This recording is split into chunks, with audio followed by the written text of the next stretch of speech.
Hi, I'm Dr. Khurrum Shaukat Yusafzai. Today's video is about the Attock division, which is also known as Campbellpur. So why it is called Campbellpur?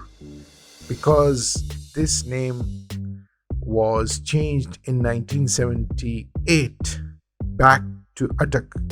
Before that, it used to be called Campbellpur, and this name was actually given to this city on the name of a person who played a significant part in the 1857 mutiny against the East India Company of the British Empire. This mutiny is called a freedom moment by the people of Indian subcontinent because this was a measure to get liberation from the British powers that had come as a multinational corporation known as East India Company.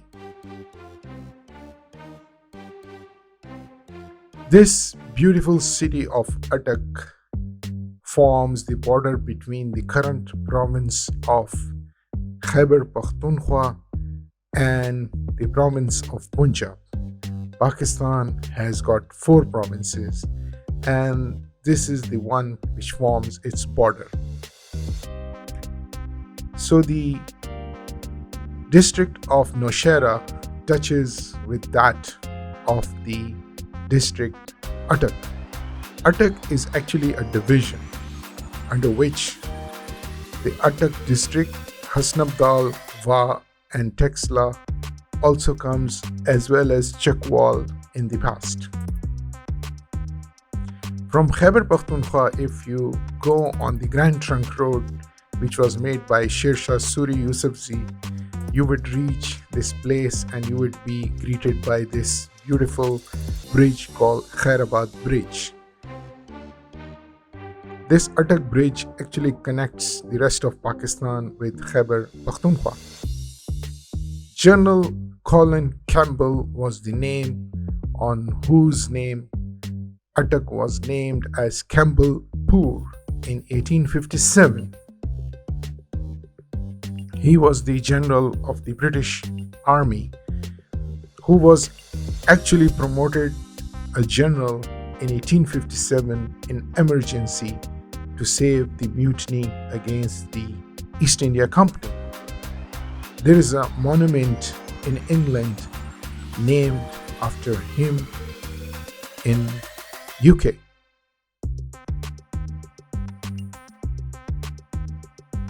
There is another monument to his tribute in the Glasgow in Scotland, where his statue can be seen on top of a high place. In 1500 AD, the Afghan Empire stretched from the current Kabul up to India and right up to Bengal. And all this area was under the Afghans, who were the rulers of Indian subcontinent. And this continued right up to 1550 and up to 1857 under the Mughal Empire. The Mughal Empire came from Afghanistan, and they had such a huge empire that it consisted of 20 provinces. So one of the provinces which started from the Kabul right up to Attock was called the Kabul province, as you can see in red, and right it extended up to Attock, where the province of Lahore started, and then the next province was the province of Delhi, and beyond Delhi was the province of Oudh. The last Mughal king was Bahadur Shah Zafar in 1857. His power over the Indian subcontinent consisted of half of the Indian subcontinent, and another half was ruled by his partner the Afghan king Ahmad Shah Abdali, who had married his daughter. Taimur Shah Durrani, the son of Ahmad Shah Abdali, had also married another daughter of the Bahadur Shah Zafar, the king who was the king of the Mughal Empire. So together they ruled over the whole Indian subcontinent. There were three sons of Taimur Shah Durrani, and one name was Mahmud Shah Durrani, who ruled the current Afghanistan state. And then there was Zaman Shah Abdali, who ruled the current Pakistan right up to Attock, and he was stationed at Peshawar and would sit on the throne in the Bala Hisar fort in Peshawar. The third son was Shah Shuja, who ruled over the province of Lahore, and he had Lahore and Kashmir under him. But since Lahore province had a lot of non-Pashtuns like these Punjabi Sikhs and the Punjabi Muslims who were under his rule, but they had started to rebel because the empire of Ahmad Shah Abdali, which started from Kabul right up to Pakistan, extended up to Amritsar and Delhi, was in trouble.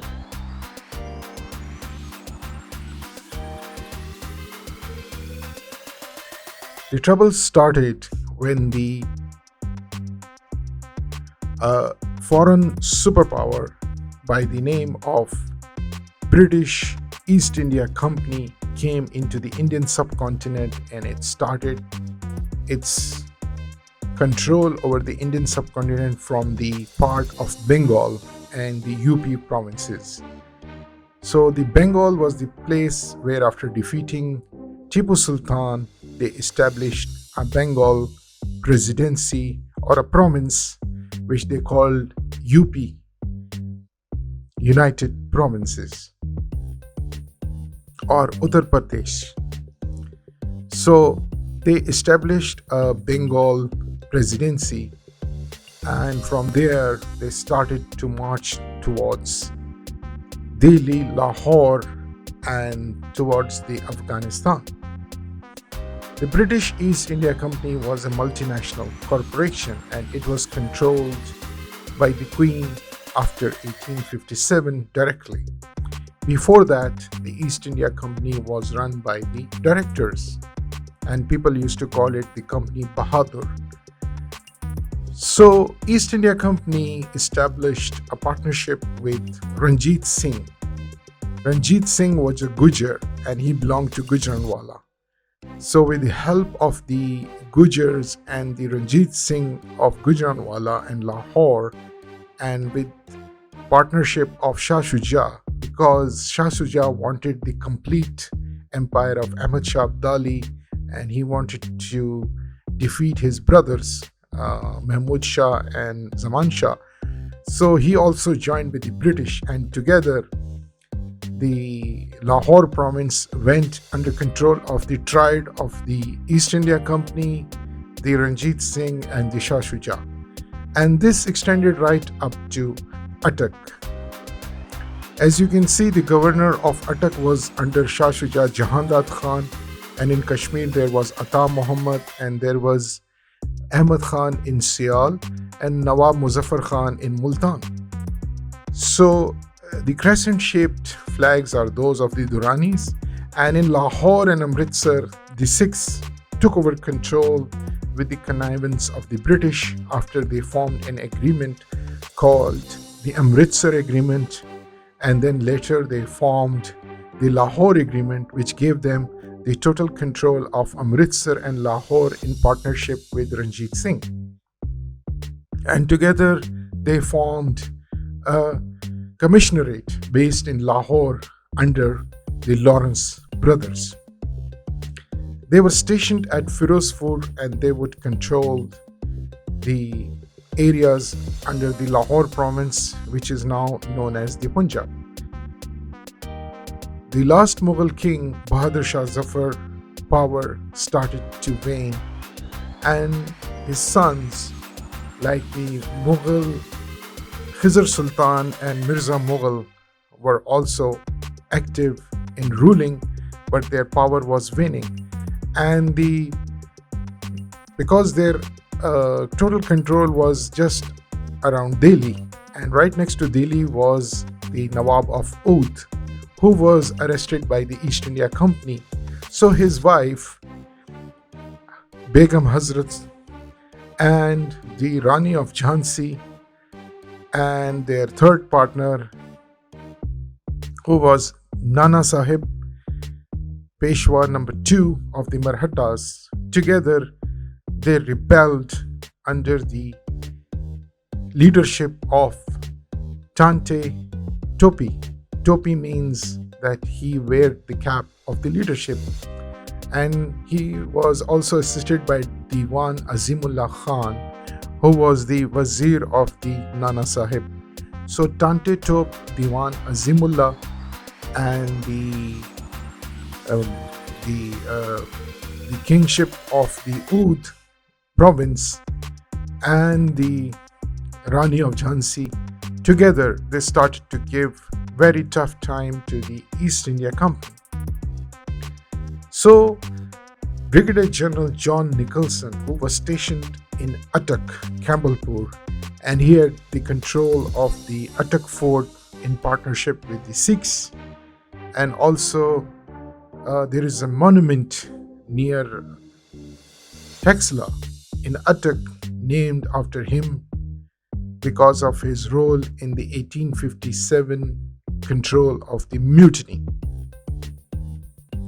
This monument is right on the Grand Trunk Road, and it consists of obelisk as well as a sort of a roof and accommodation which resembles the Roman construction. So Brigadier General John Nicholson was also helped with Brigadier General Sir Henry Montgomery Lawrence, on whose name the Lawrence College in Murray in Ghoda Gully is established. So Henry Montgomery Lawrence was a very important person, and he made a gang of men known as the Young Men of Henry Lawrence. His brother was John Lawrence. John Lawrence was the commissioner of Lahore at the time of the mutiny of 1857. So he is the one who actually saved the East India Company from being wiped out from the Indian subcontinent.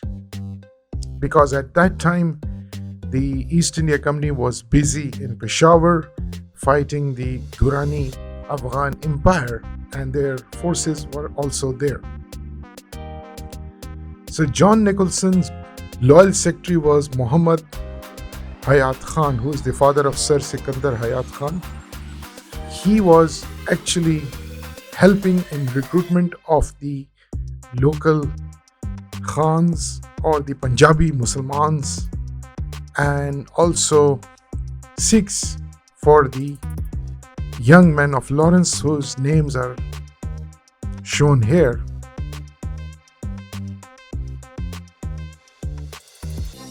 These names include James Abbott, William Hodgson, and Petrus Agnew. So, William Hodgson was one of the young men of Lawrence, and he made the Hodgson Horse Regiment, which is very famous in the history, and he's the one who used to carry a spear, a hawk spear in his hand. So he made the Hodgson Horse, which was established in 1857, as he was the commandant of the Guards Cavalry, the Lumsden Guards Cavalry. So he established another unit in emergency with irregular from the Sikhs, who came from the army of Ranjit Singh, as the Sikhs were defeated in the Anglo-Sikh war recently, and these Sardars, in order to prove their loyalty, sent their men to join the Hodgson Horse.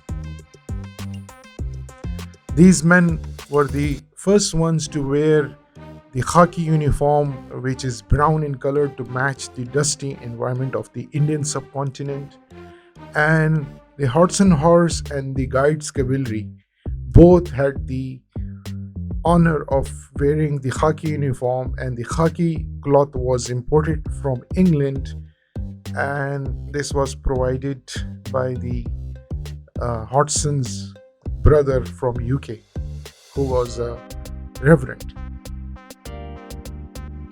This Hodson horse was very famous, as I would show you in the Indian Mutiny. Currently, this unit serves in the Indian Army, and it still wears the khaki uniform with the khaki socks, as you can see, and they have their spears, which are traditional tent pegging spears. The Guides cavalry, which was raised in the Mardan area, is actually a British elite unit, and they also was wearing this khaki uniform, as you can see, and they were composed of soldiers from the Sikhs who were irregulars, and they had come from the army of Ranjit Singh, and they were also previously responsible for fighting in the First Anglo-Afghan War, the Second Anglo-Afghan War after 1857, and they were proven in the battlefield because the Sikhs had the enmity towards the Durrani Afghans for destroying their golden temple. So this unit also had a role in the mutiny of East India Company to quash it, and they marched in the month of Ramadan from Nowshera, Mardan area and Attock area right up to Lucknow, and immediately took part in the battle. Currently, the Guides cavalry, as you can see, with their traditional red uniform, which is ceremonial in Pakistan as the Guides of the President of Pakistan. The third unit was Shahjahanpur Levi, and was also later known as 40 Pathans, and then the name was changed into 16 Punjab Regiment, which currently is in the Pakistan Army. So this was actually raised in Bengal, just like the Hodson horse in emergency, and they consisted of the Sikhs as recruitment. Along with Sikhs, there were Dogars, Kashmiri Dogars, Punjabi Dogars, as well as Punjabi Muslimans. There were no Pathans, in fact, when this unit was raised in 1857, but later on, half of the unit was consisting of Pathans. So Lord Kitchener changed its name in 1901 to 40 Pathans, and it served in the World War I. But because the East India Company was mostly fighting the Pathans and they could not get a lot of Pashtuns as a recruitment, so its name was then changed into Punjab Regiment, and currently it is known as 16 Punjab. There is a monument in Campbellpur, Attock, to this 16 Punjab / 40 Pathans. You can see this memorial, and it's shaped like a bullet because the mutiny started because of a bullet, because the Enfield rifles would use a bullet, and the Muslims suspected that the bullet was coated with the fat of the pork of the pig, and the Indian Hindus and the Sikhs thought that the bullet was coated with the fat of the cow, which was sacred to the Sikhs as well as the Hindus.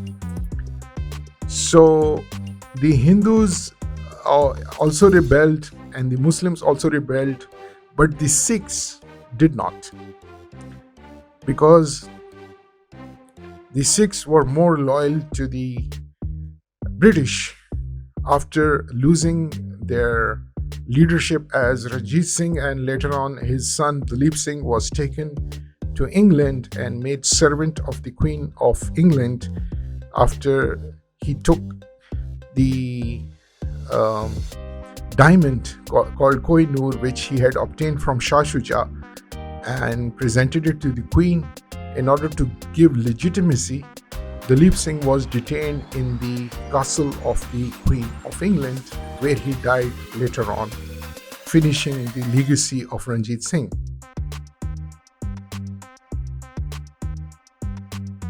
This monument is present near that famous Attock bridge on the Nizampur road. So these are the units which were formed from the army of Ranjit Singh, known as PIFR, Punjab Irregular Frontier Force. So the Ranjit Singh army, after their agreement, was fighting the Pashtuns, and they continued to do so under the British, and they served them loyally. So the British called them PIFers and later on gave them regimental status. They walked from Peshawar right up to Calcutta, Kanpur, and in the middle in Delhi and Agra, they also quelled the mutineers who were actually Indian freedom fighters, and they had had enough of the British rule over them. So there was great battles, and both the mutineers and the British East India Company did brutality to the extreme, and there were casualties on the both sides. Women, children, elderly, everybody died, and most of the mutineers were hunted down after they ran away after the unsuccessful mutiny because of the lack of coordination and lack of leadership. Although they were in greater number, but the smaller forces under the British, which they brought from the Punjab, Lahore province as PIFers, proved to be better than the native Bengal armies which they had formed after the fall of Tipu Sultan from the Bengal area or the Uttar Pradesh UP area. Most of the mutineers were actually dealt with very severely. They were put in cannons and they were blown away brutally. Most of them were hanged, some with trial and some without trial. So in this picture you can see Sikandarabad in Lucknow. Most of the mutineers' corpses were not buried and they were left to rot. As you can see, the bones and skeletons. The buildings which were destroyed due to the artillery fire, as you can see in the picture, continue to be in the same state till today, because the British wanted to remember the mutiny as a lesson to their administration. So this is the buildings in Oudh state, which is right next to the Delhi state, and this was actually the Afghan Mughal Empire's domain. In the end, the Colonel Hodgson of the Hodgson Horse, he went and captured Bahadur Shah Zafar from the Humayun's tomb, as you can see in the picture, and he was taken over, but the king submitted by giving two swords, one of the Mughal Empire and one of Nadir Shah's empire, because the Pashtuns had conquered the India because of the help of Nadir Shah. So the Afghan Durrani Empire dagger of Nadir Shah was also given to the Colonel Hodgson. As you can see in the picture, the sons of Bahadur Shah Zafar were in the background. So this was the last picture with Colonel Hodgson. And since the king was very old, he was almost 80 years old, so he was spared, but his sons Khizr Sultan and Mirza Mughal were striped naked and then killed at the door of the Delhi Darwaza called Khuni Darwaza, because they were murdered in cold blood by Colonel Hodgson of the Hodgson Horse, who was the member of the commanding officer of the Guides cavalry. This is the grave of Colonel Hodgson. He died on the 12th March 1857, killed by the mutineers. Because of his brutality, he was hunted and later on killed by the mutineers. Brigadier General Montgomery Lawrence, the brother of Sir John Lawrence, was also killed in 1857. He was killed in June. He was killed by the mortar or artillery shell exploding near him, and he died a couple of days later in great misery, and he is buried here in this grave.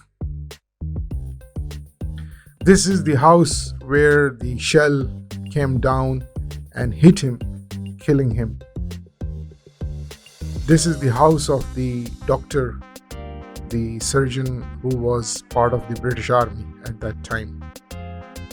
This is his tombstone where he says that here lies Henry Lawrence, who tried to do his duty, and may Lord bring mercy on his soul. But he was the one who made the young men of Lawrence, who also included Brigadier General John Nicholson. He was also killed in 1857 mutiny. John Nicholson was a very brutal man. He was known to treat the Indians very brutally, but he died at the hands of the mutineers in Adoli, as you can see in Delhi. John Lawrence, who was the commissioner in Lahore helping the Sikhs under the Bengal presidency, was later promoted to Viceroy position by the East India Company. He is seen with his aides in 1860 for his action in saving the East India Company. If he and his brother Lawrence were not there, the East India Company would have been wiped out. General Colin Campbell was promoted to Field Marshal. He was specially brought at the age of 64 for this purpose and promoted as a general from Brigadier General. And after he went back to England because he was too old, he was promoted as Field Marshal, and Attock city was named after him. And a big pension purse was given to Colin Campbell. And the secretary to John Nicholson, Nawab Muhammad Hayat Khan, was promoted as Nawab. He is the father of Sir Sikandar Hayat Khan, who was later made governor. Muhammad Hayat Khan got assistant commissionership of Lahore and Punjab. So these are the Mughal landmarks in Campbellpur, Attock.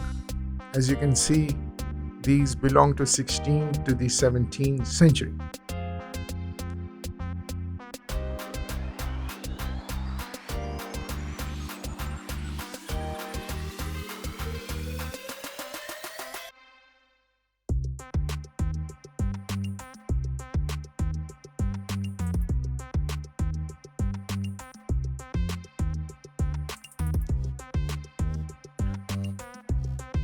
So these monuments were made at the time of Mughal dynasty, and this was from 1550 to 1857.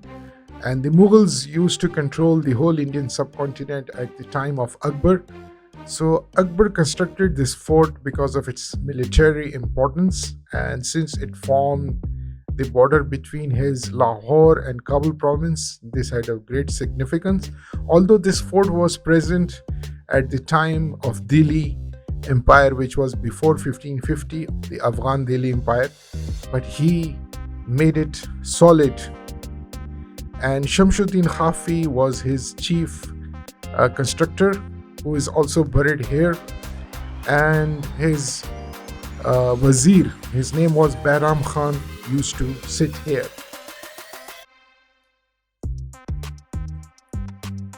Bahram Khan also was responsible to take care of Akbar, so he was his great trusted man, and he used to keep lookout on the Afghanistan right from Attock up to Kabul. So this is the Indus Sea right next to it, and in the background you can see the Phansi Ghat, where they used to hang the prisoners and people who had committed crimes. This is Mori Gate. Actually, there are four doors. One is Mori Gate. The other is Peshawar Gate. The third is Lahore Gate. The fourth is Delhi Gate. This corresponds to the name of provinces, like Kabul province is facing towards Peshawar, the Lahore Gate faces towards Lahore province, and the Delhi Gate signifies the province which is right next to the Lahore province, or the province around Delhi. So Delhi was a separate province as well at that time.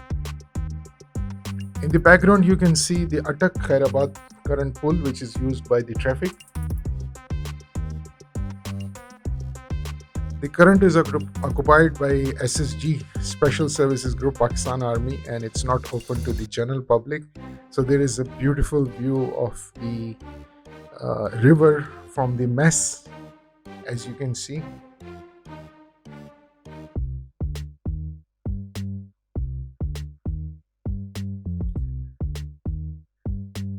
The fort is surrounded by lush greenery.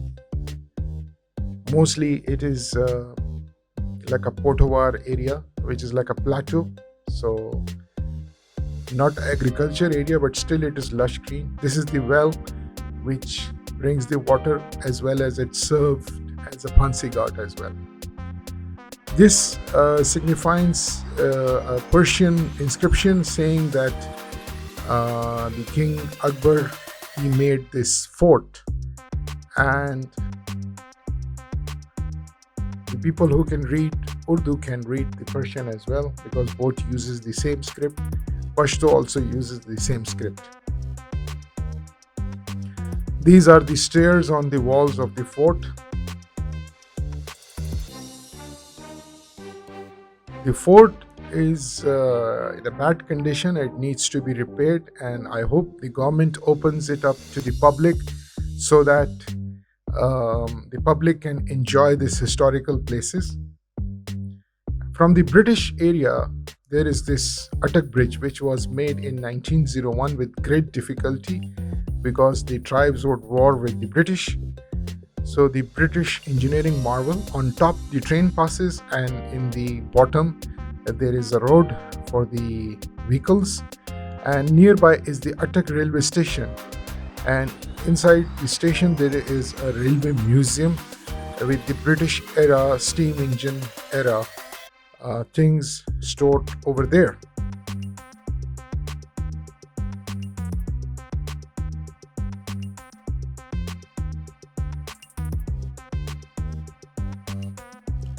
Khwaja Shamsuddin Khafi was a Kashmiri, and he was the master constructor. So his shrine, also known as the Hakimo Ka Maqbara, he made it for himself that he would die, but actually two doctors, or Hakim Abul Fazl Faizi, who died, was ordered to be buried here as well, because Shamsuddin Khafi was alive, and later on he might have been buried here as well. The Princess Lala Rukh tomb is also nearby. So there are legends of this Mughal princess, but nobody knows whose daughter she was. But her tomb is right here, and it signifies that she was an important person for whom this tomb was made. But it's in a dilapidated condition, and it needs to be restored as well.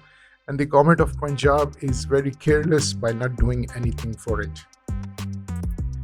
Behram ki Baradari. As you know, Behram Khan was the governor or wazir of Akbar, and he was a very important man. He used to sit here.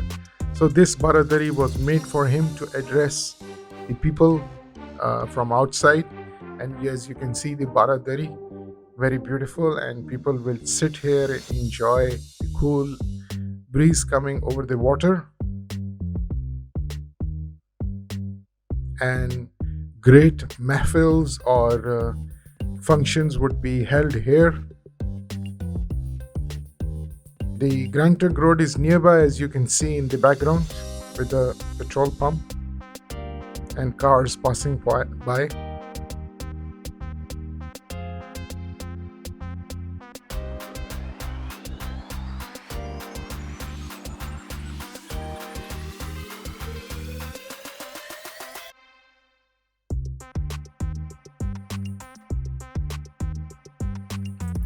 The Baradari also needs restoration, and it's losing its grandeur, and people are coming here and destroying the material. I hope that this can become attention of the government, and the archaeological department can restore it, put a ticket on it, and people can come and also observe its history.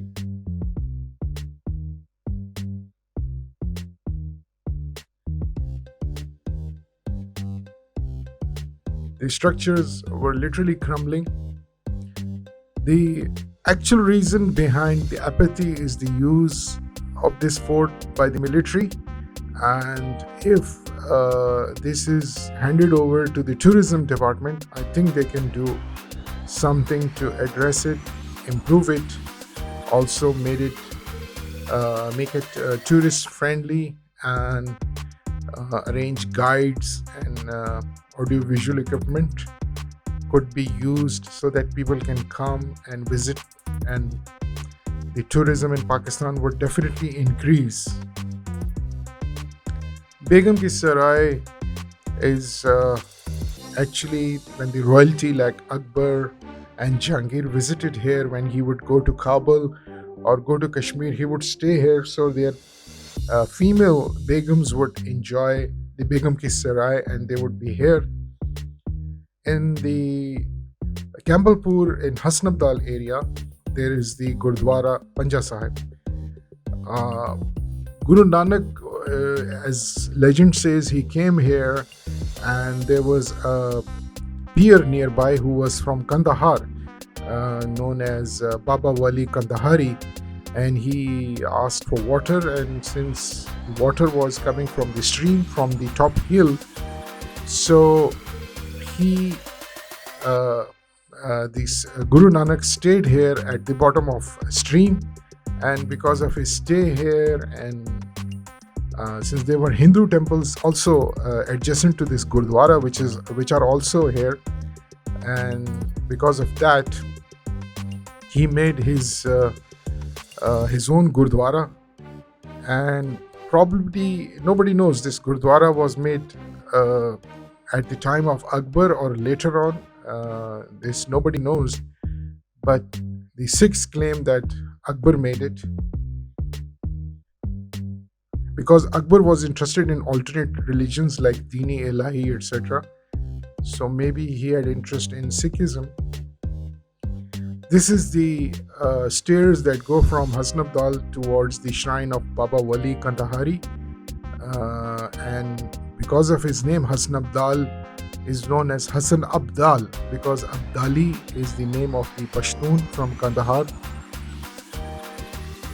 Or the Durrani Empire is also known as Abdalis. So he was an Abdali, and because of him, Hasanabdal gets its name because of the influence of Afghans. This is a shrine with the beautiful green domes, and people come to here from far off places. And he had great mystical powers, like that people still come and pray here.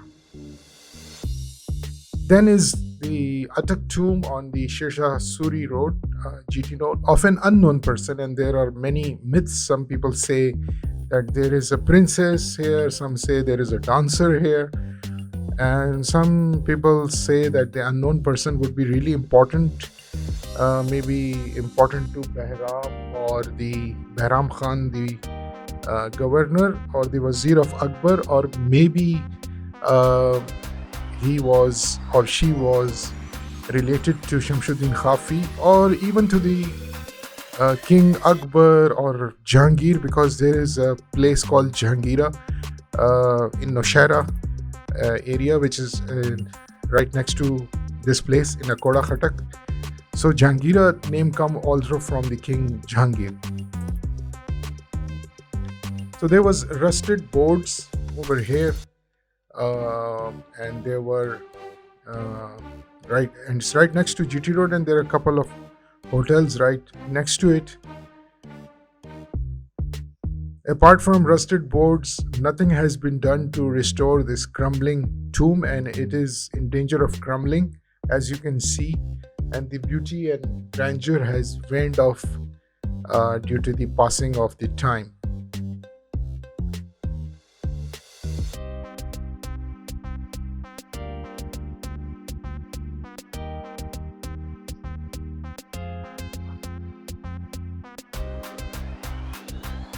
Cows were seen grazing grass, and practically nothing seemed to show its historical significance. There were a couple of graves outside of it, and there was a grave inside of it.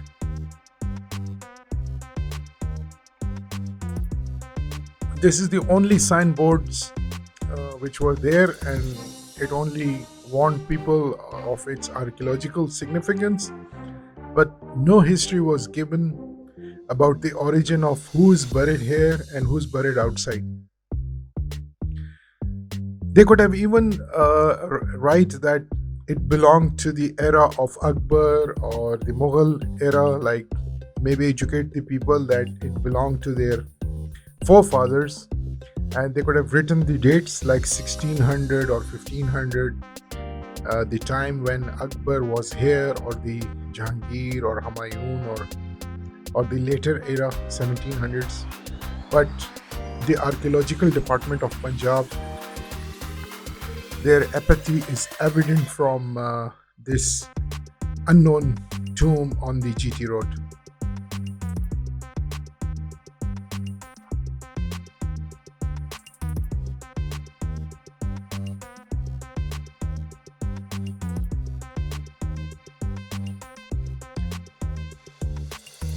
The tombs were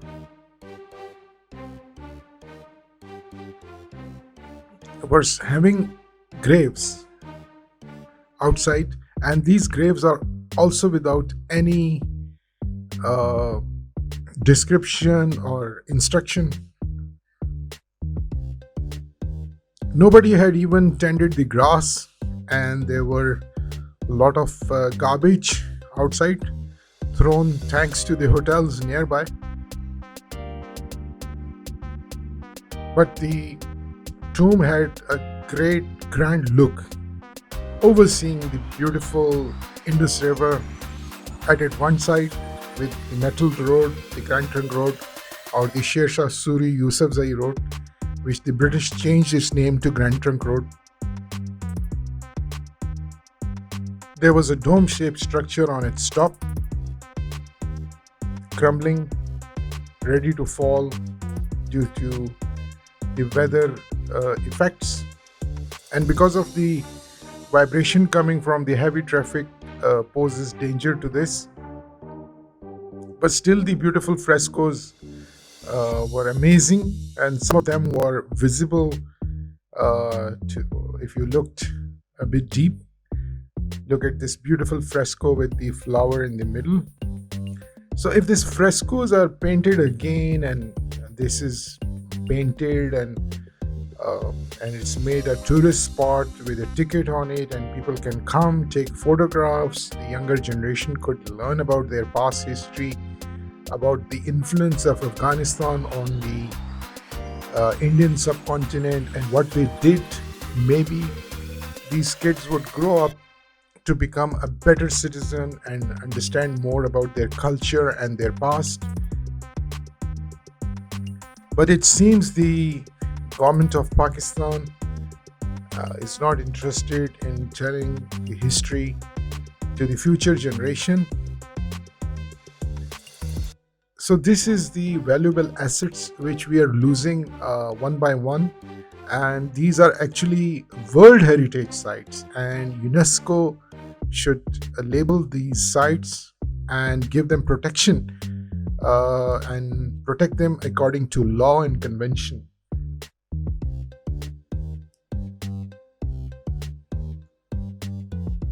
Even the architects could learn a lot from these beautiful structures, because they were suited to the weather and the environment, and they would be cool in the summers and warm in the winters, and they would look beautiful. The current architecture in Pakistan is not learning from this Mughal architecture, which is so beautiful. Actually, this Mughal architecture has an influence from Iran, because most of the governors and the rulers came from Iran, like the Mahabad Khan or the Ali Mardan Khan was a Kurdish Baloch from Sistan, Iran, and the Ganj Ali complex, which is so beautiful and so nicely preserved in Iran, has similar architecture and buildings like this one. And if we restore this and open this to tourism, this will enable a lot of revenue for the Pakhtunkhwa and for Pakistan, and would also educate people, and people would look at it to get influenced from their past. Because currently the new architecture, the new buildings which are made in Pakistan are not as beautiful as those made in the Mughal area, and they are very ugly, and they lack symmetry, and they lack the artistic sense which was present in the Indian subcontinent. We are losing it, and now we are doing some very ugly architecture. And if we look at these inspiration from the past, I think it will matter a lot. So this Mughal architecture is present in Pakhtunkhwa, as you can see here, in Nowshera, like the Kaka Sahib Ziyarat, also in Peshawar, like the Palosai Mosque and the Babad Khan Mosque and the Ali Mardan Villa are the other examples of the Mughal architecture. And I will be bringing more such architecture to you through my channel. And since I'm not funded, I'm doing it as a service to my past generations, to whom I belong, because this belongs to our leaders or forefathers. So in order to show this to the future generation is our duty, and to educate them about this.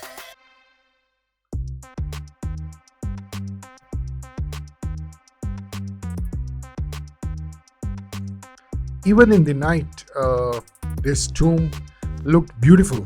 Like, even if you come at this place, there is no lightning here. There should be some lights here illuminating this beautiful structure, and it's left in the dark, and we used our night cameras without any flash, and it looked amazing.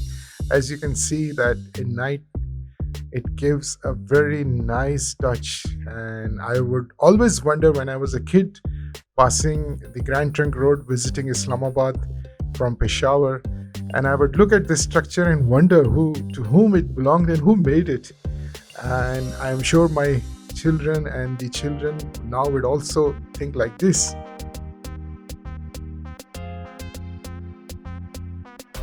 So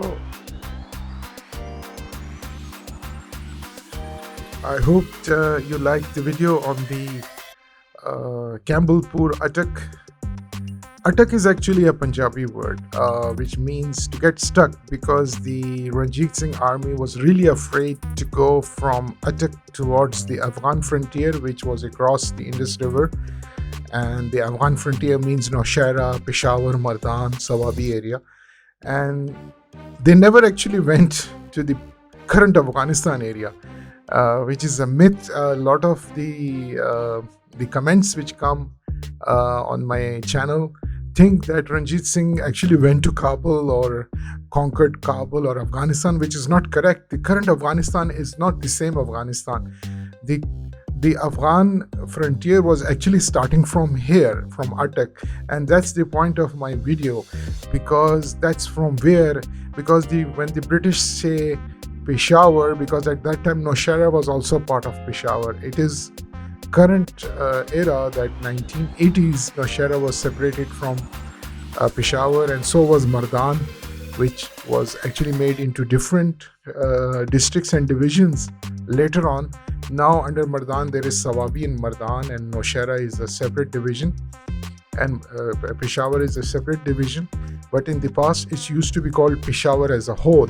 So people would get confused when they read the past literature. In the area of Wa, which was known as Jalal Sar. So at the time of King Akbar, his one of his wazir was called Man Singh, who was his from his in-law, because Akbar had married Joda Akbar. She was a Punjabi or Maratha lady. So his relative was Man Singh. Man Singh actually made this Wa Gardens, and probably Shamsuddin Khafi made it for him because he was the constructor.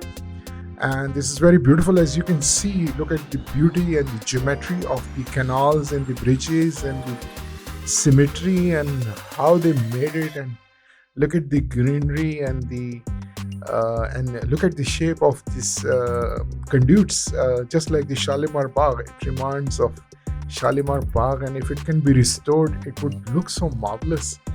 And people still visit it, and water still flows after 500-600 years.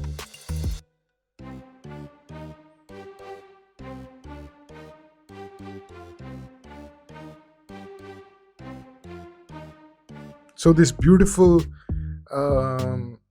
Bagh is still a marvel for people, and this is one of the jewels of the Attock, Campbellpur. And when the King Jahangir came, he said Wah. Wah means amazement. Like in Persian language, Wah means to exclaim in amazement. So he exclaimed Wah. So after that time, this village, Jalal Sar, was its name changed to Wah. There is interestingly another village called Shamshabad, which is named on the Shamsuddin Khafi's name, because Shamsuddin Khafi was the chief architect of this Bagh, as well as the Attock fort and so many Mughal architecture. So the Shamshabad village is named after Khwaja Shamsuddin Khafi. When Jahangir came here, he caught large fish, and the water was so clear that he could see the bottom. And he put the fish back in the pond because the fish were so beautiful, he didn't want to spoil them. And that's what is written on a board in the park here in Urdu and English, which one can see, although the boards are rusting. Imagine they brought the water from the pond nearby and they channeled it through the conduits, and the beauty of the conduits, as you can see, is so beautiful. Look at the geometric pattern and the structure. The gates have the arched structure, and look at the bricks. The bricks are small, and they are not like the big ugly bricks which currently we use in making our houses. They are the small bricks, which is actually a signature telltale of the Mughal architecture. And the tiles, terracotta tiles, are beautiful. This is the Princess Pond in Diwa, and you can see the water flowing like a stream. We call it charna in our language, and they make music to the ears. And I hope you liked my video, and I hope you subscribe to my channel so we can meet again in such wonderful videos and documentary which I make with great effort. Thank you very much. Take care and goodbye.